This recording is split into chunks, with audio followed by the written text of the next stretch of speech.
Welcome back. Tonight we are focusing on the recent directive by the Ministry of Education, of course, led by Professor George Magoha, to declare the school calendar for the year 2020 null and void, of course, due to the COVID-19 pandemic.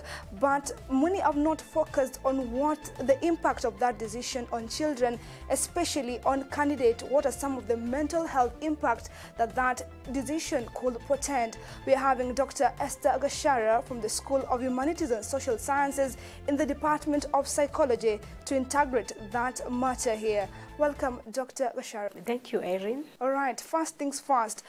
Many did not see, or many do not perceive that the decision by the Ministry of Health, of course, to declare the school calendar of the year 2020 null and void or lost, as it could have any mental impact on the kids. Do you think it can really take a toll on the children?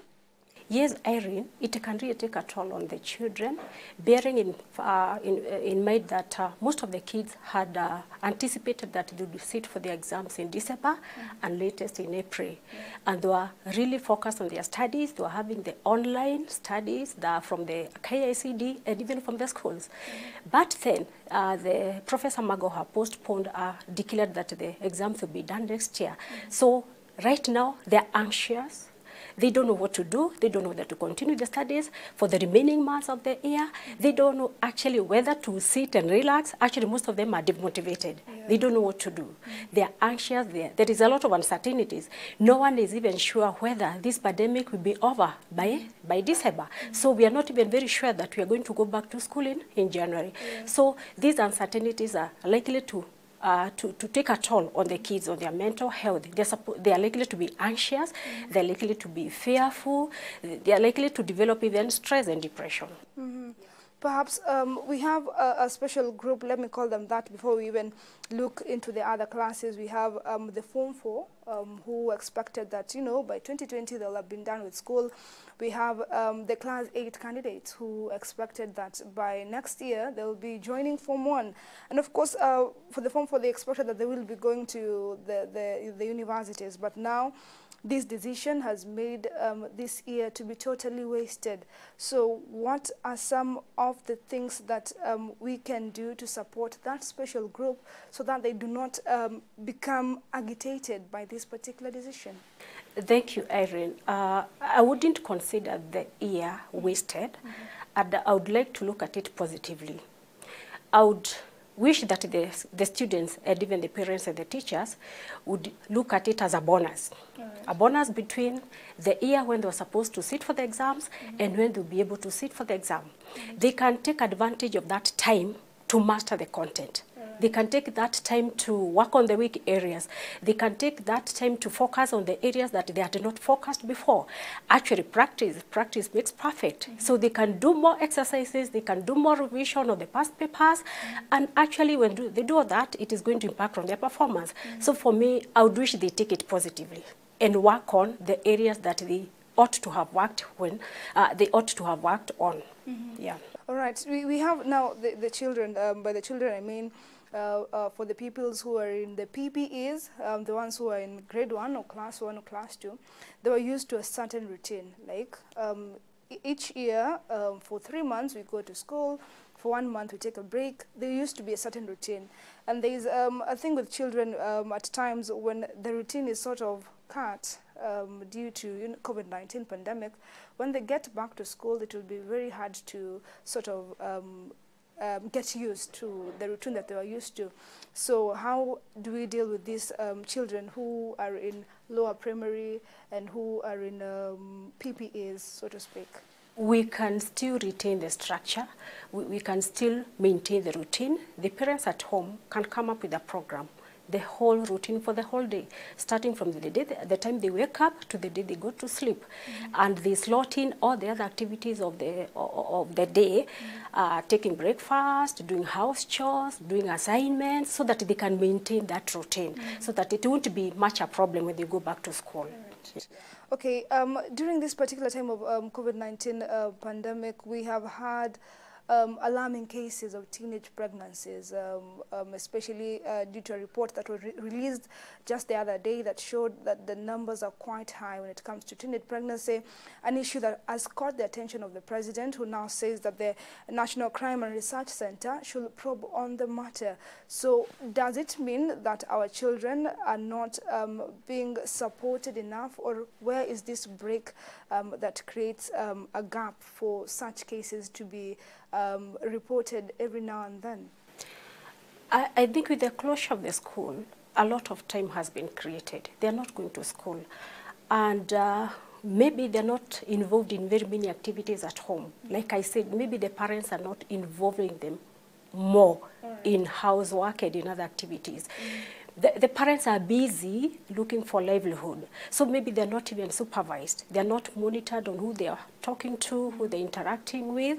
And maybe they don't even have that adequate information on relationships and sexuality. So some of them actually, they're missing on some of the resources that they're getting when they're in school. There are some pupils and students maybe who are getting some basic necessities from school, like maybe girls' sanitary pads, maybe food. Now they don't have those necessities. So maybe they're likely to be engaged in those activities that will make them get those basic needs. So there is need for parents actually to really focus on their kids, know what they are doing, where they're going, who they're interacting with, and provide for the basic need. Okay, for the parents, maybe you can say they need to get the livelihood, could explain why they're not really much involved, but that does not give them an excuse not to nurture their kids. All right. From what you've noticed, Dr. Gashara, over time, do you think that as a nation, when it comes to that fabric of parenting, that we have sort of lost it as a society? Because even as we talk about the issues of teenage pregnancies, this is not the first time. We cannot blame it on COVID-19 pandemic and what is happening at the moment. We have witnessed cases of teenage pregnancies every now and then. Do you think parenting, the fabric of parenting has sort of been torn along the way? Partly, like I said, maybe the issue of supervision, the issue of parenting. There's also some parenting skills that can expose these kids to early pregnancy and those activities that will lead to early pregnancy. For example, there are parents who are too strict. There are parents who are also under strict. So either way, it can make the kids get into those activities that are likely to get them into early pregnancy. If you are too strict, they are likely to look for other people that are going to give them love, that are going to show them warmth, and they're likely to be misused, actually. If then you are relaxed, you don't punish, then they are just free to do whatever they want, to get engaged in any activity that they wish to. Yeah, so I think partly the fabric, the parenting is an issue. At the same time, the exposure to media, the exposure to media, they're exposed quite early to sexual activities, so they want to experiment. And even without the proper knowledge about how they're supposed to handle relationships and sexuality. Yeah, so we should focus on preparing these kids before they get into adolescence on how they should handle sexuality and relationships, such that when they encounter a situation they are likely to get into sexual activity, they already aware of how to respond to it.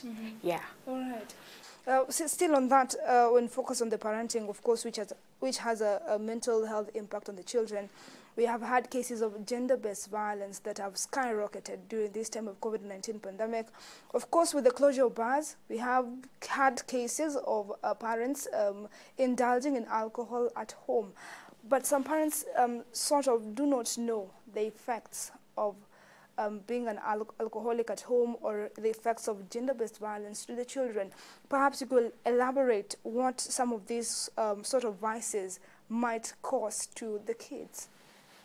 The parents, the children are going to mirror what the parents are doing. And like you have said, most of the parents, maybe they're not aware that whatever they're going to do, they do actually affects, it's going to be imitated by the children. If you take alcohol at home, what message are you sending to the kid? If you're abusing each other with your spouse at home, what message are you sending to the kids?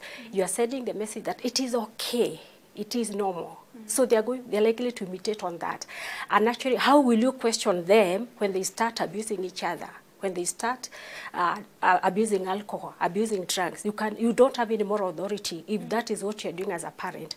So this is going to impact on the kids because they're going to start early abusing alcohol, so they are likely to get addicted actually early, which is going to affect their academic and their future. They are going to experiment with many other activities related to alcohol. That is where they're also going to get abused sexually. Okay, with gender-based violence, they're going to see that that is the normal way of dealing with the conflict. So when they encounter conflicts with their peers and other people, they don't know any other way apart from aggression. So we are actually perpetuating alcohol abuse, drug abuse, and violence when we do it in front of our kids. Yeah. Perhaps, Dr. Oshara, do you think how the Ministry of Education communicated that the school calendar of 2020 is null and void, or the schools, the children will have to repeat their classes? Some have termed that the way the Ministry of Education communicated that message was sort of a shock to the parents and to the children at large. Do you think maybe the government should have known how to communicate this information without appearing sort of causing, being, of course, a prophet of doom, for lack of a better word? Many parents and the children, they were not expecting that a whole year would be called off. So it was a surprise to many, and it was actually a shock to many kids who are actually preparing for the exams, who are busy with their online studies from the KICD, from their schools. And the bombshell was dropped, and it was a shock. So maybe all along, we should have been prepared that it can happen anytime. Yeah, even before they made the grad announcement, they should have prepared us early enough that it can be this year, it can be next year, it can even actually be December, so that we are already waiting for anything. But I think we are not prepared for a whole year to wait for the exams. So I think we were not prepared for it. Maybe April, early next year, but not December. Yeah. All right. Now, let us now focus on how we can help the parents and the children cope at this particular time, because this is the situation. We have no alternative but to find a way of coping with how these things are unfolding. So what can you, before we even focus on the parents, we should start with the parents. How should the parents cope with having their children at home for this long period of time? First of all, it is to accept that is the reality, that we are going to stay with our kids for quite a long time, and we need to adjust how we have been doing our things. We need to be more involved in our parenting. We need to communicate with our children about the issues that they are raising, the issues that are creating fear and anxieties and uncertainties. Communicate about what is this COVID-19, how is it affecting us in the language that they understand. We also need to create a routine with our kids. Like I said earlier on, we need to create that routine with our kids, include all the activities, the house chores, the school work, their leisure time, including the time to communicate with their friends online. Let them communicate with their friends. Of course, they are lonely. Yeah, they're not able to meet with their friends and play with. So allow them time to talk to them online. We can also get involved in collaborative activities like maybe games, whereby it is going to alleviate isolation and loneliness, cooking, doing other activities together with our kids. We should also be conscious to notice on the behavior change of our kids, so that we are able to address those manifestations of mental health early enough. Are they having issues like eating disorders, sleeping disorders? Are they fearful? Are they anxious? Yeah, those strange behaviors that are coming up that were not there before. We should focus on that, so that at least we can be able to address them before they progress into alarming states. Yeah. Okay, perhaps tied on that of what you said, do you think that as a nation we have decided to embrace the issue of addressing mental health impact on children? Because for some time now, mental health was not really sort of something that we should be keen about.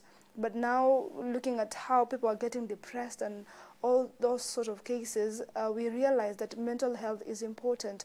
Do you think we have really looked into the issue of mental health when it comes to children, or we have sort of ignored that, you know, children are children, that is not really a concern to them? Mental health is important to everyone at whatever age, whether you're a child or an adult. That one is recognized. But I think the problem is that many of these kids, they manifest those issues of mental health, but parents are not able to recognize them because they're not clear, they are vague. They're not like for the adults. The issues like maybe bedwetting, not being able to eat, they're just taken as normal. But they could be manifestations of mental health issues. But I think it is important, and I appreciate that the task force that was formed has included the issue of children and the adolescents in their report. But the issue is, how is it going to be implemented? Is it going to be applied, even to the grassroots? And then again, if you're able to identify those issues early enough, we are going to curb them before they progress into alarming proportions. So I think as a nation, we have not done enough. You realize even for the obvious ones like depression, schizophrenia, those kids who suffer from such conditions, do we really find them anywhere exposed? Not at all. They are hidden somewhere because of stigma. Because of stigma. So it is high time that we focus on mental health, just like any other disease, like any other physical disease. Right. I would want us to talk about the children who have been marginalized, so to speak. During this time of COVID-19 pandemic, tough times are here, harsh economic times we are facing. And we have children from the marginalized or the poor communities who are now exposed to child labor. We have even had cases of, you know, children getting into prostitution, cases of defilement. What can be done due to that, due to such situation? Because it is indeed a delicate balance. Parents are looking into a way of surviving during this time. They are seeing children who can provide cheap labor and bring something at home. So how are we supposed to create a delicate balance in these two sort of situations? It's actually a delicate situation because on one hand, the parents need to put food on the table. Some think that when they combine efforts with their children, they're going to get more. And not knowing that they're exposing these children to psychological torture. And I think the perpetrators should also be focused, a point of focus should be focused on it. Because actually you're taking advantage of these young kids. And then again, also for the parents, I think it's not right to use their children to engage them in activities that beyond their age. So they should be given tasks that are age-related because physically they're not even developed. Psychologically, they are not developed. So I think we are exposing these kids to a lot of harm, physically, psychologically, socially. They don't even have time to play with the other kids. So they are likely to develop even social maladjustments. So it's a very delicate balance. But parents just need to be aware that it's not right. For me, it's not right to involve children in child labor because you're exposing them to a lot of harm. Perhaps the policies and the laws that have been put in place to sort of curb or shun child labor, are they being implemented to the book? Because back there at the village, there's no such thing as child labor. Labor is labor, which now begs the question, why do we have sort of the Children Act, yet we are not seeing the implementation of these particular rules? What are we not doing that is right? The problem has always been implementation. We are very good in writing reports, but when it comes to implementation, that has always been an issue. So maybe it's a thing that we need to really focus on more, implementation, and actualizing those good reports that we have. Right. Finally, as we prepare to wind up, what are some of the things that we can do to make sure that our children are mentally strong, even as they prepare to reopen next year should COVID-19 numbers scale down? What are some of the things that we should do to make sure that they are mentally strong and prepared, that once they get back to school, it will not be another shock altogether? What are some of the things that we can do? The first thing is that we need to assure them that everything will be okay, that they go back to normal, and all is not lost. There is always a silver lining in the dark cloud. Then another thing, we need to focus on their mental health, to identify those manifestations of mental health so that they are addressed before they get back to school. The parents need to offer that support on their kids, because they are the ones that are with the kids most of the time. So they should offer that support, be ready to answer any question, yeah? Be ready to communicate with them on all these issues that are happening to them, and ensuring that they notice any behavior change so that they intervene as early as possible. Yeah. All right. Now, we focus on the interventions that the non-governmental organization should do, or which gap they should fill in terms of, we have the UNICEF which are there, we have the, some of the organizations that focus on children. What are some of the space they should take at this particular time? Those organizations that can be able to provide for the basic needs, they should do so. Because some of these are, some of the pupils are engaging in this activity because of lack of the basic needs. Maybe if there's those organizations that can be able to provide the basic needs, they should do. I think you also need to do a lot of education, psychoeducation on the public, on the impacts of mental health on the children. We need to do a lot of psychoeducation on the parents, yeah, on their parenting role, yeah. All right. Dr. Gashara, finally, as you wind up, you have put a lot of things into perspective, of course, trying to see how COVID-19 is affecting the children during this time of school closure, talking about parenting and what we are not doing as a nation. Perhaps, what can be your parting words as we finalize this particular interview? It's a hard one. Yeah, I think we should embrace the new normal.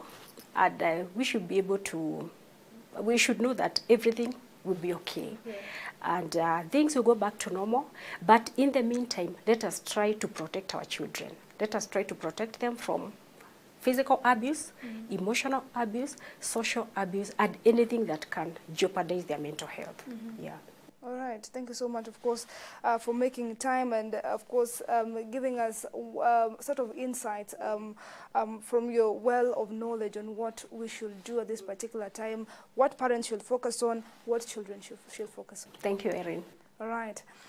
That has been Dr. Esther Gashara from Kenyatta University in the School of Humanities and Social Sciences in the Department of Psychology, talking about the impact of the prolonged school closure, what has been the impact of the school calendar of 2020 being declared null and void, especially to the mental impact of the children and the parent. The main message being we should adjust to the new normal, support our children, and be there for them at this particular time. We are taking a short break, but we'll be back with more. Do stay tuned.